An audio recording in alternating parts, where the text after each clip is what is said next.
Hello friends, welcome to kuboos kitchen. இன்றைக்கி வீடியோவில் நம்ம என்ன ரெசிபி பார்க்க போகிறோம்னா, ஒரு சம்மர் ட்ரிங்க் ரெசிபி தான் பார்க்க போகிறோம். மொலேசா. இது பார்த்திங்கன்னா வியாசர்பாடி இல்லை எண்ணூரில் தான் கிடைக்கும். அந்த இடத்துலலாம் போய் நம்மளால் வாங்கி குடிக்க முடியாது. ஸோ வீட்டில் எப்படி செய்கிறதுன்றதை நான் இன்றைக்கி வீடியோவில் காமிக்கிறேன். இது பர்மா ஃபுட்டு தான், ரொம்ப சூப்பராக இருந்தது. இந்த ரெசிபி எப்படி செய்கிறதுன்னு பார்க்கறதுக்கு முன்னாடி இது வரைக்கும் நீங்கள் நம்ம சேனலை சப்ஸ்கிரைப் பண்ணாமல் இருந்தீங்கன்னா மறக்காமல் சேனலை சப்ஸ்கிரைப் பண்ணுங்கள், லைக் பண்ணுங்கள், ஷேர் பண்ணுங்கள், கமெண்ட்ஸ் பண்ணுங்கள். மறக்காமல் பெல் நோட்டிஃபிகேஷனை கிளிக் பண்ணுங்கள். அப்போ தான் நாம் அப்லோட் பண்ணுற வீடியோஸ் வந்து உங்களுக்கு உடனுக்குடன் வந்து சேரும். வாங்க இந்த ரெசிபி எப்படி செய்கிறதுன்னு பார்க்கலாம். கிச்சனுக்குள்ளே போகலாம். இந்த ரெசிபி செய்கிறதுக்காக ஃபஸ்ட்டு நம்ம வந்து பச்சரிசியை ஊற வைக்கணும். நான் 3/4 கப்பால் வந்து பச்சரிசி வந்து எடுத்துக்கிட்டேன். இது 2லேருந்து 3 முறை இந்த பச்சரிசியை வந்து நல்லா வந்து கழுவி கொண்டு வந்துடலாம். அரிசியில் பார்த்திங்கன்னா கல் மண் தூசி இருக்கும். அதனால் நம்ம நல்லா வந்து 2லேருந்து 3 முறை நல்லா வாஷ் பண்ணி கொண்டு வந்துடலாம். இப்போ இருக்கிற தண்ணியெல்லாம் வந்து வடிகட்டி கொண்டு வந்துடலாம். இப்போ தேவையான அளவு வந்து தண்ணியை வந்து சேர்த்துக்கலாம். குறைஞ்சது இந்த அரிசி பார்த்திங்கன்னா 4 மணி நேரம் நல்லா ஊறி வரட்டும். இதை டிஸ்டர்ப் பண்ணாமல் அப்படியே வச்சிடலாம். அடுத்து இந்த ரெசிபிக்கு தேவையானது வந்து ஜவ்வரிசி. இது 1/4 கப்பில் வந்து ஜவ்வரிசி எடுத்துக்கிறேன். கொஞ்சமாக வந்து தண்ணியை சேர்த்துட்டு இந்த ஜவ்வரிசியை நம்ம வந்து நல்லா வாஷ் பண்ணி கொண்டு வர போகிறோம். இதுலேயும் சம்டைம்ஸ் வந்து அழுக்கெலாம் இருக்கும். அதனால் நம்ம வாஷ் பண்ணி சேர்த்துக்கிறது ரொம்ப நல்லது. இப்போ இந்த ஜவ்வரிசியை வந்து வாஷ் பண்ணி கொண்டு வந்துடலாம். இருக்கிற தண்ணியை ஃபில்டர் அவுட் பண்ணிடலாம். இப்போ வந்து கழுவி கொண்டு வந்தாச்சு. இப்போ தேவையான அளவு வந்து தண்ணி வந்து சேர்த்துக்கிறேன். இது வந்து பார்த்திங்கன்னா ஒரு 1 hour to 1.5 hours வந்து ஊறினா போதும். ரொம்ப நேரம் ஊறணும்னு அவசியம் இல்லை. நான் மாவு ஜவ்வரிசி தான் எடுத்திருந்தேன். நீங்கள் சின்ன சின்ன ஜவ்வரிசி இருந்தாலும் எடுத்துக்கோங்க. இப்போ ஜவ்வரிசி நல்லா வந்து ஊறி வந்துருச்சு. பாருங்கள், பார்க்க சொல்லி நல்லா வந்து பெரிய பெரிய பால்ஸாக இருக்குது. ஜவ்வரிசி பார்த்திங்கன்னா உங்கள்கிட்ட ஜவ்வரிசி இல்லைனா நீங்கள் பாதாம் பிசின் கூட சேர்த்துக்கலாம். நம்மளோட விருப்பம் தான் இந்த சம்மர் ட்ரிங்கை கஸ்டமைஸ் பொறுத்த வரைக்கும். ஆனால் இந்த பர்மா ஃபுட்டை பொறுத்த வரைக்கும் நம்ம வந்து இந்த ஜவ்வரிசி தான் சேர்த்துக்கணும். இப்போ நம்ம ஊற வச்சுருந்த ஜவ்வரிசியை வந்து ஒரு பவுலில் சேர்த்துட்டு தண்ணி வந்து சேர்த்துக்கலாம். இந்த தண்ணி வந்து பார்த்திங்கன்னா 1.5 டம்ளரில் வந்து சேர்த்துக்கலாம். இப்போ இதை கேஸ் ஸ்டவ்வில் வந்து வச்சுட்டு மீடியம் ஃப்ளேம்லேயே வச்சு இந்த நல்ல ஜவ்வரிசியை வந்து வேக வச்சு எடுக்கணும். இடையிடையில் இந்த மாதிரி கலந்து விட்டுட்டே இருக்கணும். அப்போ தான் நமக்கு வந்து ஜவ்வரிசி ஈவனாக வெந்து வரும். கிட்டவே இருங்க, அப்போ தான் நம்ம வந்து அடிப்பிடிக்காமல் இருக்கும் இந்த ஜவ்வரிசியெல்லாம். ஸோ இந்த மாதிரி நம்ம வந்து கலரி விட்டுட்டே இருக்கணும். உங்கள்கிட்ட பெரிய ஜவ்வரிசி கிடைக்கலினாலும் நீங்கள் சின்ன ஜவ்வரிசி கூட சேர்த்துக்கலாம். நம்மளோட விருப்பம்தான். ஜவ்வரிசி இன்னும் நல்லா வெந்து வரணும். குறைஞ்சது பார்த்திங்கன்னா ஒரு 25 நிமிஷம் இந்த ஜவ்வரிசி நல்லா வெந்து வரணும். நீங்கள் எடுத்து பார்க்குறப்பே நல்லா வந்து மசிச்சு வரணும் ஜவ்வரிசி பார்த்திங்கன்னா. இப்போ பாருங்கள், ஜவ்வரிசி வந்து ஆல்மோஸ்ட் ஒரு 90% வந்து வெந்து வந்துருச்சு. இந்த மாதிரி இடையிடையில் வந்து கலந்து விட்டுக்கலாம்.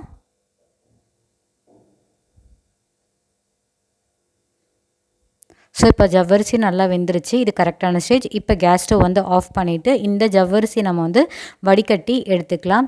ஒரு பவுல் வந்து நான் வச்சுட்டேன். அடுத்து வந்து வடிகட்டு வந்து வச்சுட்டு நம்ம வேக வச்சுருந்த ஜவ்வரிசியை வந்து வடிகட்டி எடுத்துக்கலாம். இதில் கொஞ்சம் கூட நமக்கு தண்ணி இருக்கக்கூடாது. ஸோ கம்ப்ளீட்டாக ஃபில்டர் அவுட் பண்ணி எடுத்துக்கலாம் ஜவ்வரிசியை. இதை அப்படியே டிஸ்டர்ப் பண்ணாமல் விட்டுருங்க கொஞ்சம் நேரம். இதில் இருக்க தண்ணியெல்லாம் பாருங்கள் நல்லா கம்ப்ளீட்டாக வடிஞ்சு வரணும். இப்போ நம்ம ஜவ்வரிசி வந்து வடிகட்டினது ஒரு பாத்திரத்தில் சேர்த்தாச்சு. இதை வந்து இப்போ இம்மீடியட்டாக ஃப்ரிட்ஜில் வைங்க, நல்லா சில்லுன்னு ஆகட்டும். அடுத்து நான் வந்து தேங்காய் எடுத்துக்கிட்டேன். இதுக்கு 1/2 மூடி தேங்காய் மீடியம் சைஸில் இருக்கிறத எடுத்துகிட்டு சின்ன சின்னதாக கட் பண்ணி சேர்த்துக்கிட்டேன்.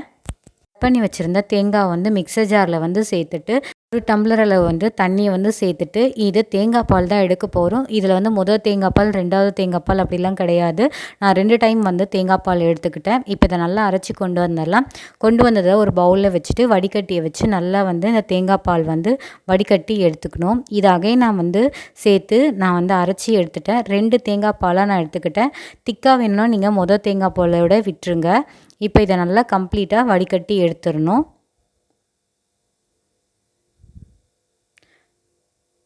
இது மாதிரி ப்ரெஸ் பண்ணி விட்டிங்கன்னா அதில் இருக்க தண்ணி எல்லாமே கீழே வந்துடும்.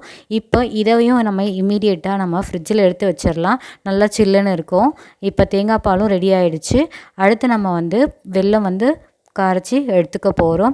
இதுக்கு நான் வந்து 1 கப் அளவு வந்து வெல்லம் எடுத்துகிட்டு 1 டம்ளர் அளவு வந்து தண்ணியை வந்து சேர்த்துக்கிட்டேன். இப்போது இதை நல்லா வந்து கரைச்சி எடுத்துக்கணும். நம்ம மீடியம் ஃப்ளேம்லேயே வச்சுக்கலாம். வெல்லம் முழுமையாக கரைஞ்சி வரணும். இது பாகுபதம் வரணும்னு அவசியப்படாது. ஸோ தித்திப்பு உங்களுக்கு ஜாஸ்தியாக வேணும்னா வெல்லம் இன்னும் கொஞ்சம் கூட சேர்த்துக்கோங்க.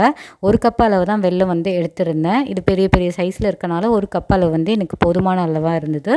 இப்போ இது நல்லா வந்து கரைஞ்சி வரணும். இடையிடையில் இந்த மாதிரி வந்து கலந்து விட்டுக்கலாம். அப்போ தான் நமக்கு முழுசாக இருக்கிற வெல்லம் வந்து கொஞ்சம் கொஞ்சமாக கரைய ஆரம்பிக்கும். இந்த மாதிரி நல்லா வந்து மிக்ஸ் பண்ணி விடுவோம். இப்போ ஆல்மோஸ்ட் பார்த்திங்கன்னா வெல்லம் நல்லா கரைஞ்சி கொதிக்க ஆரம்பிச்சிருச்சு. இது பாகுபதம் வரணும்னு அவசியப்படாது. இது வெல்லம் முழுமையாக கரைஞ்சா போதும்.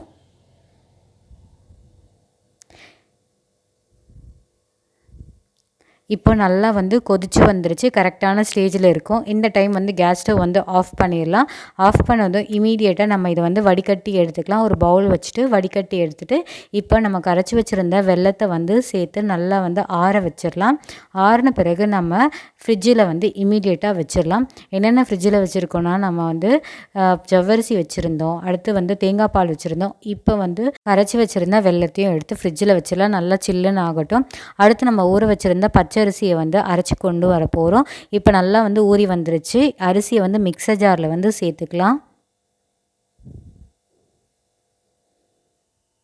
ஸோ கொஞ்சம் கொஞ்சமாக வந்து சேர்த்துக்கலாம். நம்ம ஊற வச்சதே வந்து கம்மியான குவான்டிட்டி தான். இந்த ஜார்லேயும் முழுசாக வந்து நம்ம சேர்த்துக்கலாம். அடுத்து நான் வந்து தண்ணி வந்து சேர்த்துக்கிறேன். தண்ணி பார்த்திங்கன்னா ஒரு 3/4 டம்ளர் அளவு வந்து தண்ணியை சேர்த்துக்கிட்டு இதை நல்லா மைய அரைச்சி கொண்டு வரணும்.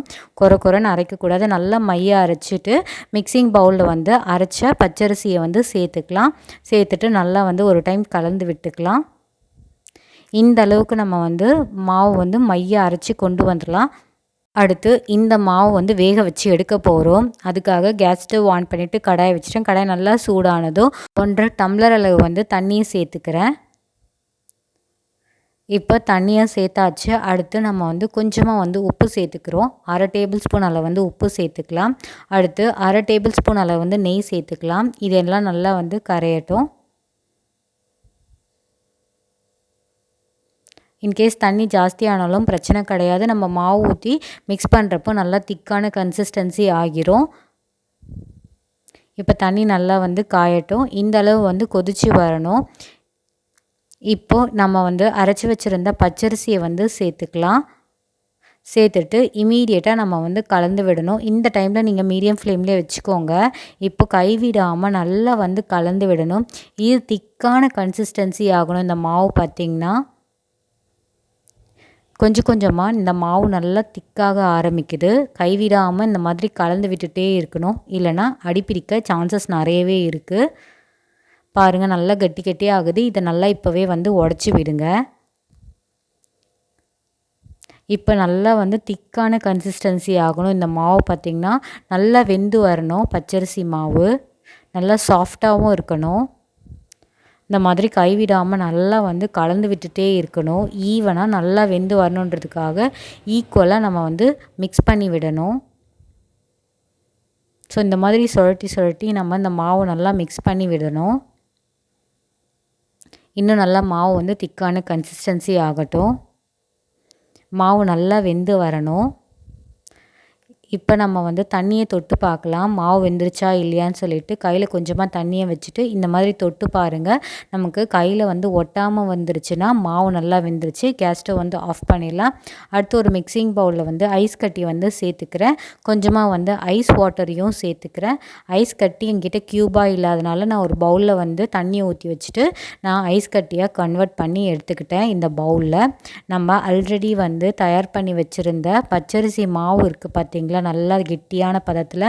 அதை நம்ம வந்து இந்த ஐஸ் தண்ணி வாட்டரில் வந்து மோலேசா தயார் பண்ணணுன்றதுக்காக வச்சுருக்கோம். பாருங்கள் நல்லா ஆறிடுச்சு. ஆறின பிறகு நம்ம இந்த மாதிரி ஜல்லிக்கரண்டியை வச்சு மாவை வந்து டைட்டாக ப்ரெஸ் பண்ணி எடுக்கணும். நீங்கள் அப்போ தான் இந்த மாதிரி நீல வாக்கில் நமக்கு வந்து விழும். இந்த ஐஸ் தண்ணியில் தான் நீங்கள் இந்த மாதிரி பண்ணணும்.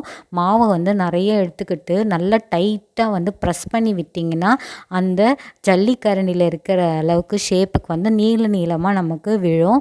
இதே போல் மீதமுள்ள மாவு எல்லாத்தையும் இந்த மாதிரி ஜல்லிக்கரண்டியில் வச்சு நல்லா தேய்ச்சி எடுத்திங்கன்னா நமக்கு சூப்பரான மொலேசா வந்து தயாராகும். பாருங்கள் நான் மொத்த மாவையும் நல்லா வந்து தேய்ச்சி எடுத்துட்டேன். இது கொஞ்சம் நேரம் அப்படியே விட்டுடலாம்.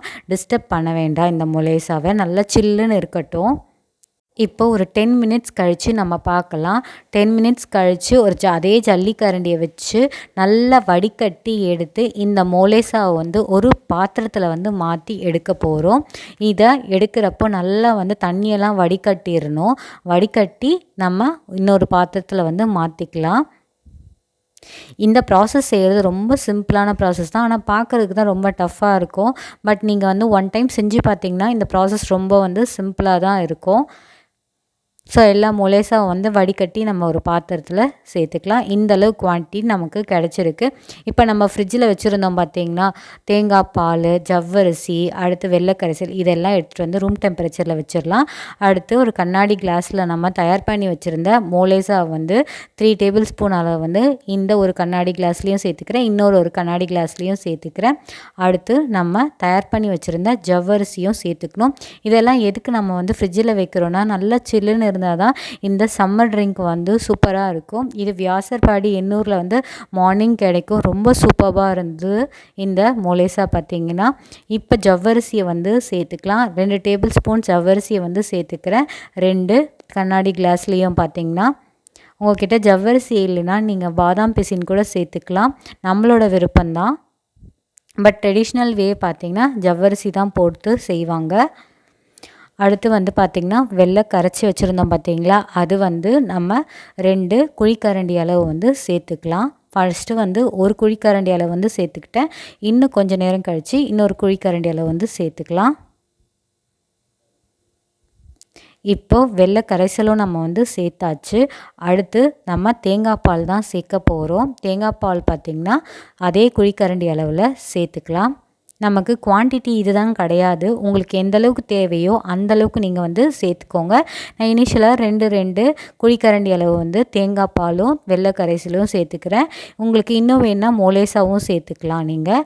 இப்போ நல்லா கலந்து விட்டு சில்லுன்னு குடிச்சு பாருங்களேன். ரொம்ப சூப்பராக இருந்தது. இந்த சம்மர் டைமில் இந்த டிஃப்ரெண்ட்டான பர்மா ஃபுட்டை சாப்பிட்டதுக்கு டேஸ்ட்டும் பார்த்திங்கன்னா செம்மையாக இருந்துச்சு. நானே எக்ஸ்பெக்ட் பண்ணல இந்த அளவுக்கு டேஸ்ட்டில் இருக்குமான்னு சொல்லிட்டு. இந்த சம்மருக்கு சரியான ட்ரிங்க் பார்த்திங்கன்னா இந்த மோலேசா தான். இது எப்படி மிஸ் பண்ணிட்டோன்றதே இத்தனை நாளாக எனக்கு தெரியாமல் போச்சு. கட்டாயம் வந்து நீங்கள் ஒரு முறை இந்த ரெசிப்பியை வீட்டில் செஞ்சு பார்த்துட்டு எப்படி இருக்குன்றதை எங்களுக்கு மறக்காமல் கமெண்ட்ஸில் தெரியப்படுத்துங்க. ஒரு டைம் வந்து கிட்ஸ்க்கு செஞ்சு கொடுங்க, மிச்சம் வைக்காமல் சாப்பிட்ருவாங்க. உங்களுக்கு இந்த ரெசிபி பிடிச்சிருந்தால் மறக்காமல் சேனலை சப்ஸ்கிரைப் பண்ணிவிட்டு சப்போர்ட் பண்ணுங்கள். அதே போல் இந்த ரெசிப்பியை உங்களோட ஃப்ரெண்ட்ஸ் அண்ட் ஃபேமிலிக்கும் ஷேர் பண்ணுங்கள். இதே போல் வேறு ஒரு டிஃப்ரெண்ட்டான ரெசிபி வீடியோவில் நம்ம சந்திக்கலாம். பாய்.